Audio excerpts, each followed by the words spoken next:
تو یہ ہمارا تھرڈ لیکچر ہے یو کے کانسٹیٹیوشن کا۔ پہلے دو لیکچر میں ہم نے کافی ڈیٹیل کے ساتھ ڈسکشن کی تھی کہ یو کے کا جو کرنٹ پارلیمنٹری سسٹم ہے وہ کیسا ہے، اس کا لیجسلیٹو پروسیجر کیا ہے۔ اس کے ساتھ ساتھ ہم نے house of Commons, house of Lords اور کنگ کی ہم نے بات کی تھی، ان کے پاورز اور ان کے ممبرز کیسے سلیکٹ یا اپوائنٹ ہوتے ہیں ان کی بھی ہم نے بات کی تھی۔ جبکہ سیکنڈ لیکچر میں ہم نے ڈیٹیل کے ساتھ ڈسکشن کی تھی کہ یہ جو پارلیمنٹری سسٹم ہے یہ کیسے وجود میں آیا، house of common, house of lord یعنی بائی کیمرل سسٹم کب اور کیسے آیا، کیبنٹ کا سسٹم کیسے آیا، پرائم منسٹر کا پوسٹ یا جو پرائم منسٹر کا آفس ہے یہ کیسے اور کب آیا، یہ ساری چیزیں ہم ڈیٹیل میں ڈسکس کر چکے ہیں۔ اگر وہ لیکچرز آپ لوگ دیکھنا چاہتے ہیں تو یوٹیوب چینل پہ وہ سارے لیکچرز اویلیبل ہے، وہاں سے آپ لوگ اسے فائنڈ آؤٹ کر سکتے ہیں۔ تو آج کے لیکچر میں ہم ٹرانزیشن آف پاورز کی بات کرتے ہیں کہ یہ پاورز کیسے ٹرانسفر ہو گئے کنگ سے ہاؤس آف لارڈز کو اور ہاؤس آف لارڈز سے ہاؤس آف کامنز کو کیسے ٹرانسفر ہو گئے۔ یہ ایک کانسٹیٹیوشنل ڈیولپمنٹ تھی، یہ ایک ڈیموکریٹک ڈیولپمنٹ تھی، کیونکہ گریٹ برٹن میں کنگ جو تھا اس کے پاس ایبسلیوٹ پاورز تھے۔ کنگ خود as a source of laws بھی تھا، کنگ ایک ایگزیکٹو ہیڈ بھی تھا اور king highest court of justice بھی تھا، یعنی کنگ جو کچھ چاہتا تھا وہ کر سکتا تھا، ایبسلیوٹ مونارک تھا۔ لیکن کنگ کیسے پاور لیس ہو گیا، ان کے پاورز کیسے پارلیمنٹ کو ٹرانسفر ہو گیا، اور پھر ہاؤس آف لارڈ سے پاور جو تھے ہاؤس آف کامنز کو کیسے ٹرانسفر ہو گئی، یہ چیزیں ہم آج ڈیٹیل میں ڈسکس کریں گے۔ تو سب سے پہلے ہم کنگ کی بات کرتے ہیں کہ کنگ چونکہ اس کے پاس ایبسلیوٹ پاورز تھے، جو کچھ وہ چاہتا تھا کر سکتا تھا، ایک بادشاہ تھا، ان کے پاورز کیسے ریڈیوس ہو گئے، پارلیمنٹ کو کیسے چلے گئے۔ تو پریویس لیکچر میں ہم بات کر چکے ہیں کہ جو ڈیموکریسی کی ڈیولپمنٹ تھی وہ سٹارٹ ہوتی ہے اینگلو سیکسن کے پیریڈ میں۔ اینگلو سیکسن کا جب دور آیا تو اینگلو سیکسن کے کنگ نے یہ کیا کہ ایک کونسل بنایا جسے کہتے تھے کونسل آف وائز مین۔ اس کونسل آف وائز میں وہ اپنی مرضی سے ڈیفرنٹ بیک گراؤنڈ سے ایکسپرٹ کو سلیکٹ کرتا تھا اور ان سے وہ کنسلٹیشن کرتا تھا، ان سے ایڈوائز لیتا تھا اور ساتھ ساتھ اس کو ڈائریکشنز بھی دیتا تھا، کام بھی دیتا تھا۔ لیکن with the passage of time council of wise men جو تھا انہوں نے کنگ کے آربیٹری جو ڈیسیجن تھے ان پہ آبجیکشن کرنا شروع کر دیا، یعنی کنگ کو انہوں نے کویسچن کرنا شروع کر دیا، تو یہاں سے ڈیموکریسی شروع ہو جاتی ہے۔ تو اس کے بعد جب نورمان کا دور آیا تو اس کے کنگ نے یہ کیا کہ یہ جو کونسل آف وائز مین تھا اس کو ختم کر دیا اور اس کو ری انسٹیٹیوٹ کر دیا اور اس کو نام دے دیا گریٹ کونسل۔ اور اسی گریٹ کونسل کی جب ڈیولپمنٹ ہوئی تو ایٹ دا اینڈ ہمارے پاس اسی گریٹ کونسل سے کیبنٹ کا سسٹم آیا جو کہ آج تک پارلیمنٹ میں موجود ہے، اور اس کیبنٹ سسٹم نے کنگ کے پاورز کو کافی حد تک ریڈیوس کر دیا تھا۔ یہ دونوں چیزیں ہم کافی ڈیٹیل میں ڈسکس کر چکے ہیں لاسٹ لیکچر میں۔ تو اس کے بعد میگنا کارٹا آتا ہے 1215 کو۔ یہ ایک ایگریمنٹ تھا کنگ جون اور فیڈل بیرونز جو تھے ان کے بیچ میں ایک ایگریمنٹ ہوا تھا۔ فیڈل بیرونز جو تھے یعنی وہ ویلتھی اور نوبل پیپل تھے گریٹ برٹن کے۔ تو اس ایگریمنٹ میگنا کارٹا کے تحت کنگ نے یہ رائٹس دے دیے ان کو، کورٹ میں ایکسیس کا رائٹ دیا گیا اور اس کے علاوہ فیئر ٹرائل کا رائٹ بھی دیا گیا فیڈل بیرونز کو، اور ساتھ ساتھ ٹیکسیشن کا بھی رائٹ دیا گیا کہ کنگ ٹیکسز ان سے کنسلٹیشن کیے بغیر نہیں لگائے گا۔ لیکن یہ میگنا کارٹا کیوں ہوا، کنگ اپنے پاورز کیوں ریڈیوس کرنا چاہتا تھا، اس کے پیچھے بھی ایک وجہ تھی۔ وہ وجہ یہ تھی کہ چونکہ پہلے فیڈل سسٹم چلتا تھا، اس فیڈل سسٹم کے تحت جب بھی کنگ کوئی ڈیسیجن کرتا تھا، کوئی ٹیکس لگاتا تھا تو وہ فیڈل بیرونز جو تھے ان سے کنسلٹیشن کرتا تھا۔ لیکن کنگ جو تھا وہ فیڈل سسٹم کے اگینسٹ گیا، اور وہ اس طرح گیا کہ چونکہ برٹن کی فرانس میں ایک لینڈ تھی اور اس کی پروٹیکشن کے لیے کنگ کو منی کی ضرورت بھی تھی اور آرمی کی ضرورت بھی تھی، اور یہ آرمی اور منی جو تھے یہ فیڈل بیرونز جو تھے یہ کنگ کو پرووائڈ کرتے تھے۔ اب چونکہ یہ جو کنگ تھا یہ ایک ویک کنگ تھا اس دور کا، اور یہ جو لینڈ فرانس میں پروٹیکٹ کر رہا تھا اس میں ناکام ہوا، فیل ہو گیا، تو اس فیلیور کے بدلے میں انہوں نے فیڈل لارڈز پہ یا فیڈل بیرونز جو تھے ان پہ ہیوی ٹیکسز لگانا شروع کر دیا۔ جب ہیوی ٹیکسز لگانا شروع کر دیا تو لوگوں نے کیا کیا، انہوں نے ٹیکسز دینا بند کر دیا، ٹیکس دینے سے انکار کر دیا۔ تو جب کنگ جان جو تھا وہ واپس لندن آیا، اس کے آنے سے پہلے فیڈل بیرونز جو تھے انہوں نے لندن کو کیپچر کر دیا۔ جب لنڈن کو کیپچر کر دیا تو کنگ اور جو فیڈل بیرانز جو تھے ان کے بیچ میں ایک سول وار شروع ہوا تھا، لیکن ایٹ دا اینڈ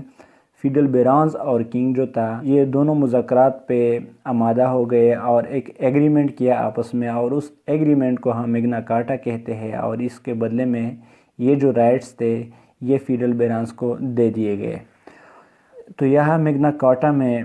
کنگز کے جو پاورز تھے وہ اس طرح سے ریڈیوس ہوئے کہ وہ کسی کو بھی وداؤٹ فیئر ٹرائل امپریزمنٹ میں نہیں ڈال سکتا تھا، اور ساتھ میں ٹیکسز بھی فیڈل بیرانز جو تھے ان سے کنسلٹیشن کیے بغیر نہیں لگا سکتا تھا، اور اس کے علاوہ چاہے جو بھی تھا ان کو کورٹ کے لیے ایکسیس دیا گیا اس میگنا کارٹا میں۔ تو یہ میگنا کارٹا تھا، لیکن ایکچول جو پارلیمنٹ کی سپریمیسی ہے وہ ٹیوڈر اور سٹارٹ کے پیریڈ میں شروع ہوتی ہے۔ جب ٹیوڈر کا دور آیا، یہ ایکچولی ویلش انگلش تھے جو ویلس کے رہنے والے تھے، یہاں کا ایک کنگ آیا، تو اس دور میں لوگوں نے کنگ کے اگینسٹ پولیٹیکل، اکنامیکل اور ساتھ میں سوشل رائٹس جو تھے وہ کلیم کرنا شروع کر دیا، اور اس میں وہ کافی حد تک کامیاب ہوئے۔ جب ان کا دور ختم ہوا تو پھر سٹارٹ کا دور آیا، تو سٹارٹ کے جو کنگ تھے ان کے اگینسٹ بھی لوگوں نے وہی سٹرگل کنٹینیو رکھی جو ٹیوڈر کے کنگ کے اگینسٹ تھی۔ تو اب سٹارٹ کے دور میں 2 کنگز آئے، جیمز 1 اور چارلس 1۔ اب یہاں پہ پارلیمنٹ کا ڈیمانڈ یہ تھا کہ کنگ کبھی بھی ٹیکس نہیں لگائے گا پارلیمنٹ سے کنسلٹیشن کیے بغیر، لیکن کنگ جو تھا چارلس 1 وہ اس چیز کے لیے تیار نہیں تھا، وہ اپنی مرضی سے ٹیکسز لگا رہا تھا۔ تو پھر پارلیمنٹ اور چارلس 1 جو کنگ تھا ان کے بیچ میں ایک سول وار شروع ہوا، اور اس سول وار کے نتیجے میں کنگ کو ایگزیکیوٹ کر دیا گیا، بیہیٹ کر دیا گیا۔ جب ان کو ایگزیکیوٹ کر دیا گیا تو پھر اس کا بیٹا ایز اے کنگ آیا، چارلس 2۔ چارلس 2 اگرچہ اپنے فادر کی طرح آربیٹری ڈیسیجن نہیں لیتا تھا، لیکن اس کے باوجود بھی وہ بہت کچھ اپنے ہی انیشیٹو سے کرتا تھا۔ پھر سے پارلیمنٹ اور کنگ کے بیچ میں ایک سول وار شروع ہوا، اور اس سول وار کے نتیجے میں یہ جو چارلس 2 تھا انہیں ریزائن دینا پڑا، اور اس ریزائن کے نتیجے میں یہ جو پاورز تھے کنگ کے یہ تقریباً کمپلیٹلی ٹرانسفر ہو چکے تھے پارلیمنٹ کو۔ اور اس میں پھر پیٹیشن آف رائٹ 1628 آتا ہے۔ یہ جو پیٹیشن آف رائٹ تھا یہ کنگ اور پارلیمنٹ کے بیچ میں ایک ایگریمنٹ ہوا تھا۔ اس ایگریمنٹ کے تحت کنگز پہ ریسٹرکشن لگائے گئے۔ اس ریسٹرکشن میں ایک ریسٹرکشن یہ تھا کہ نو پارلیمنٹری ٹیکسیشن، یعنی پارلیمنٹ سے کنسلٹیشن کیے بغیر کنگ جو ہے وہ ٹیکس نہیں لگائے گا، اور ساتھ میں امپریزمنٹ وداؤٹ کاز اس پہ بھی ریسٹرکشن لگائی گئی کہ کنگ وداؤٹ اینی کاز کسی کو امپریزمنٹ میں نہیں ڈالے گا، اور use of martial law king نہیں کرے گا۔ یہ چیزیں پیٹیشن آف رائٹ میں ڈکلیئر کر دی گئی۔ تو اس کی بیک گراؤنڈ کی اگر ہم بات کریں، یہ پارلیمنٹ اور کنگ چارلس 1 کے بیچ میں وار کے اوپر ڈسپیوٹ چل رہا تھا، کیونکہ جب کنگ کوئی وار ڈکلیئر کرتا تھا یا ایگزیکیوٹ کرتا تھا تو وہ پارلیمنٹ کا سپورٹ لیتا تھا، پارلیمنٹ کا اس میں سپورٹ ہونا ضروری تھا۔ لیکن اس وار کے لیے پارلیمنٹ نے کنگ کو سبسڈیز دینا بند کر دیا، تو اس کے نتیجے میں کنگ چارلس 1 نے کیا کیا کہ ایک تو فورسڈ لونز، لوگوں سے زبردستی قرضے لینا شروع کر دیا، اور جنہوں نے لون دینے سے انکار کر دیا تو کنگ نے اس کو امپریزمنٹ میں ڈالا، اور ساتھ میں مارشل لا بھی لگایا۔ تو اس کے نتیجے میں جب یہ چیزیں آئی تو پارلیمنٹ کا جو ہاؤس آف کامنز ہے انہوں نے پیٹیشن آف رائٹ سامنے لایا، لیکن چونکہ کنگ اس پیٹیشن آف رائٹ کو ریجیکٹ کر رہا تھا، ہاؤس آف کامنز کا جو پیٹیشن تھا،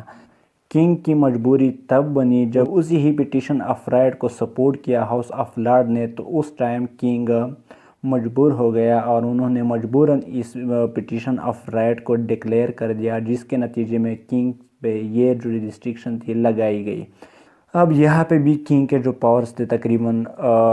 وہ ٹرانسفر ہو چکے تھے پارلیمنٹ کو۔ اس کے بعد بل آف رائٹس آتا ہے 1689 کو۔ اب بل آف رائٹ جو تھا بہت امپارٹنٹ ڈیولپمنٹ تھی کانسٹیٹیوشنل ہسٹری میں۔ بل آف رائٹ کے تحت پارلیمنٹ کو مزید ایسے اتنے پاور دیے گئے جو اس سے پہلے کسی بھی کنگ نے نہیں دیے تھے۔ 1689 کو 2 رولرز آئے، ایک کنگ آیا ولیم اور ایک کوئین آئی میری۔ تو ان 2 رولرز نے جو ریسٹرکشن پارلیمنٹ کی طرف سے ایکسیپٹ کی وہ اس سے پہلے کسی بھی کنگ نے نہیں کی تھی۔ اب اس بل آف رائٹ میں پارلیمنٹ کو جو رائٹس دیے گئے، جو پاورز دیے گئے تھے، اس میں ایک یہ تھا کہ ریگولر سیشنز کے، یعنی پارلیمنٹ کے ریگولر سیشن ہوں گے، یہ ان کا رائٹ ہے۔ اور ساتھ میں فری الیکشن کا، امپارشل الیکشن، یعنی کنگ اس میں کوئی مداخلت نہیں کرے گا، فری الیکشنز کا جو رائٹ تھا پارلیمنٹ کو وہ دیا گیا۔ اس کے بعد فریڈم آف سپیچ، یعنی پارلیمنٹ میں فریڈم آف سپیچ ہوگا، کوئی اس میں انٹرفیرنس نہیں کرے گا اور نہ ہی اس کو کسی کورٹ میں چیلنج کیا جا سکے گا۔ یہاں سے پارلیمنٹ کی جو کمپلیٹ سپریمیسی ہے وہ شروع ہو جاتی ہے۔ لیکن یہ تو صرف کنگ کے پاور تھے کہ وہ چلے گئے پارلیمنٹ کو۔ اب جب پارلیمنٹ کو پاورز آئے تو پارلیمنٹ میں ہاؤس آف لارڈ جو تھا اس کے پاس ایبسولوٹ پاورز تھے، کنگز جیسے پاور تھے، یہ ایکسرسائز کر رہا تھا۔ ہاؤس آف کامنز کو پاورز کیسے ٹرانسفر ہو گئے، یہ چیزیں اب ہم ڈسکس کرتے ہیں۔ اب ہاؤس آف لارڈز کی اگر ہم بات کریں تو گلوریس ریولوشن سے پہلے، یعنی 1688 سے پہلے، ہاؤس آف لارڈز کے پاس کمپلیٹ پاور تھے ہاؤس آف کامنز کے اوپر۔ لیکن گلوریس ریولوشن کے بعد گریجولی ہاؤس آف لارڈز کے جو پاورز تھے وہ ڈیکریز ہونا شروع ہو گئے۔ دو کہ گلوریس ریولوشن پولیٹیکل اور ریلیجیس بیسس پہ تھا، لیکن اس میں کافی ڈیولپمنٹ ہوئی اور کافی چیزیں ہاؤس آف لارڈز سے ہاؤس آف کامنز کو ٹرانسفر ہو گئے۔ اس کے علاوہ ہینوویرین پیریڈ جو تھا، اس کی ہم ڈیٹیل میں بات کر چکے ہیں۔ 1714 کو جب جارج ون آیا، انہوں نے کیبنٹ کے جو میٹنگ تھے پارلیمنٹ کے، ان کو اٹینڈ کرنا چھوڑ دیا تھا اور والپول کو اپوائنٹ کر دیا تھا ان کیبنٹس کی میٹنگ کے لیے، اور وہ والپول جو تھا اس وقت کا پہلا پرائم منسٹر تھا، اور یہ والپول جو تھا یہ بھی ہاؤس آف کامنز سے تھا، اور یہ پھر ٹریڈیشن بن گیا، ایک کنونشن بن گیا کہ یہ جو پرائم منسٹر ہے یہ ہمیشہ ہاؤس آف کامنز سے ہوگا۔ تو اس چیز نے بھی ہاؤس آف کامنز کے پاور میں تھوڑا سا اضافہ کر دیا تھا۔ اس کے بعد سپٹینیل ایکٹ آیا، اور اس سپٹینیل ایکٹ کے تحت یہ جو ہاؤس آف کامنز کی ڈیوریشن تھی، چونکہ پہلے ہاؤس آف کامنز کی جو ڈیوریشن تھی وہ 3 ایئرز تھی، لیکن اس ایکٹ کے تحت ہاؤس آف کامنز کی ڈیوریشن بڑھا دی گئی اور 7 ایئرز کر دی گئی۔ تو اب 3 ایئرز سے 7 ایئرز تک ہاؤس آف کامنز کا ڈیوریشن بڑھانا، اس کے پیچھے ایکچولی ایک ریزن یہ تھی کہ بار بار الیکشنز کو رکنا تھا، اس پہ کافی ایکسپینسز آتے تھے، اس کو رکنا تھا، الیکشن کمپینس پہ ایکسپینسز آتے تھے، ان چیزوں کو رکنا تھا، اس لیے 3 ایئرز کے بجائے 7 ایئرز کر دیا گیا تاکہ بار بار الیکشن نہ کرنے پڑے۔ اس کے بعد پارلیمنٹ ایکٹ 1911 آتا ہے، یہ ایک بہت امپورٹنٹ ایکٹ ہے۔ انہوں نے ہاؤس آف لارڈز کے تقریباً لیجسلیٹو پاور کمپلیٹلی ختم کر دیا اور وہ ہاؤس آف کامنز کو ٹرانسفر ہوتے ہیں۔ یہ ایک بہت اہم ایکٹ ہے، اس کو ذرا ڈیٹیل میں ڈسکس کرتے ہیں۔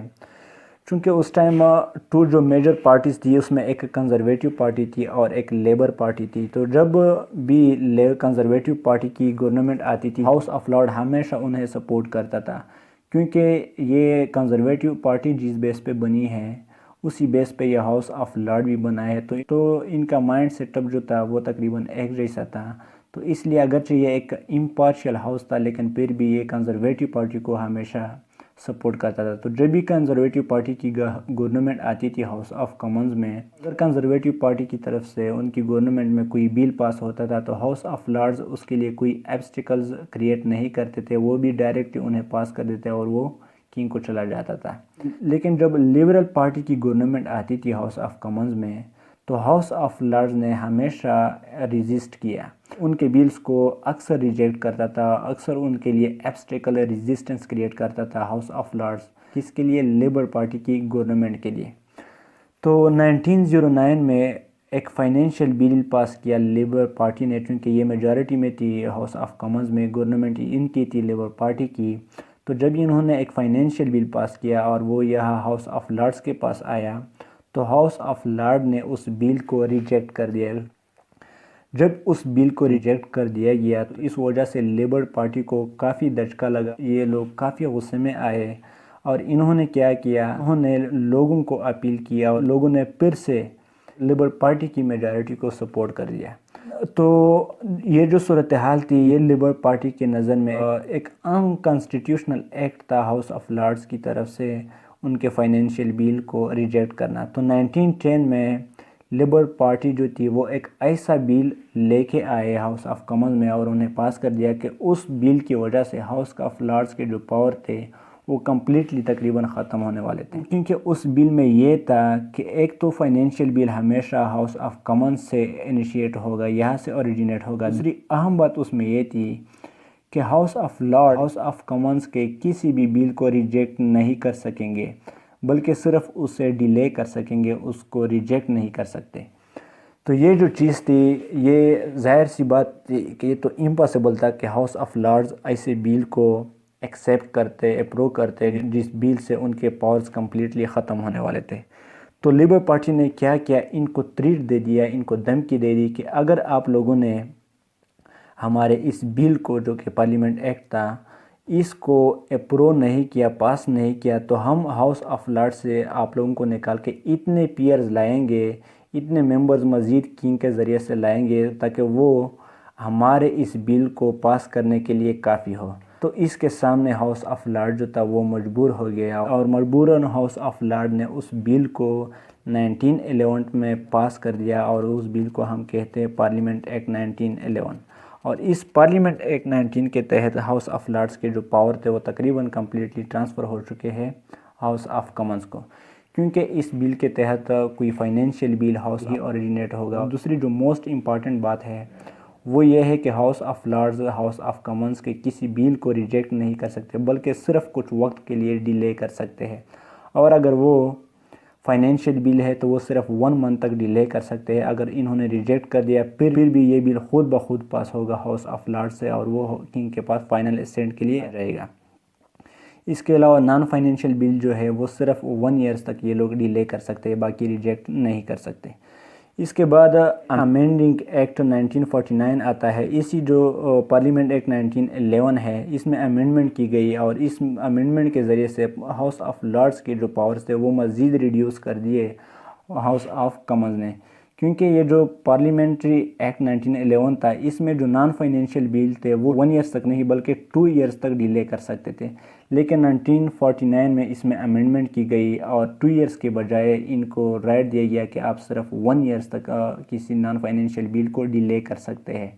تو یہاں سے مزید اس کے پاور جو تھے وہ ٹرانسفر ہو گئے ہاؤس آف کامنز کو۔ تو ابھی جو کرنٹ سچویشن ہے وہ یہ ہے کہ ہاؤس آف کامنز جو ہے ایک ڈیموکریٹک پروسیجر سے آتا ہے، لوگوں کے ووٹ کے ذریعے سے یہ آتا ہے، الیکٹڈ ریپریزنٹیٹیو ہے یونائٹڈ کنگڈم کے، اور لیجسلیٹیو جو پاورز ہے وہ تقریباً ان کے پاس ہے۔ یہ صرف ڈیبیٹس کر سکتے ہیں، اس پہ ریکمنڈیشن دے سکتے ہیں، اور کچھ وقت تک ڈیلے کر سکتے ہیں اور کچھ نہیں کر سکتے۔ اور جہاں تک کنگ کی بات ہے تو کنگ کنونشنلی باؤنڈ ہے کہ کسی بھی بل کو وہ فائنل اسینٹ دے دے گا۔ یہ لیکچر ہمارا ٹرانسفر آف پاورز کے اوپر تھا۔ نیکسٹ لیکچر میں ہم سورسز آف یو کے کانسٹیٹیوشن کی بات کرتے ہیں۔ تب تک کے لیے گڈ بائے۔